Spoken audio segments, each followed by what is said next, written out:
আজকে আমাদের এখানে হরিচাঁদ গুরুচাঁদের কীর্তন ছিল। আর এই কীর্তনটা হচ্ছে বাৎসরিক কীর্তন। আর এখানে নানা জায়গা থেকে অনেক অনেক লোক আসে। দেখো আমার বাড়ির পাশেই যেহেতু হয়, তো এখানে প্রচুর লোক যাওয়া আসা করছে। তো আমি আগে রাত্রের কীর্তনটা দেখাই, যেহেতু দুদিনের কীর্তন এখানে হয়। দেখুন এখানে এই যে ডাঙ্কা বাজছে,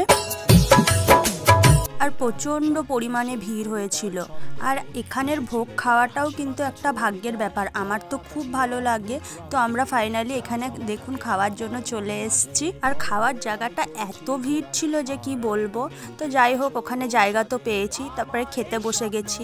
এদিকে দেখো ভাত, ডাল, একটা পাঁচমিশালি সবজি, সয়াবিন আলুর তরকারি, আর একটা ভোগ প্রসাদ দিয়েছিল।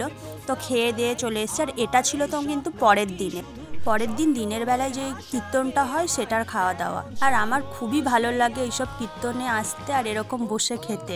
দূরে কোথাও যাওয়া না হলেও বাড়ির পাশে বলে এখানে আমি প্রত্যেক বছরই আসি। তো দেখো এখানেও ফার্স্টে কিন্তু ভাত দিয়ে দিয়েছিল, কচু শাক দিয়েছিল, ডাল দিয়েছিল, একটুখানি ফল প্রসাদ দিয়ে গেছিলো, আর তারপরে এসছিল কিন্তু আলুর তরকারি। এত তৃপ্তি পাই এই খাবারগুলো খেয়ে যে কি বলবো।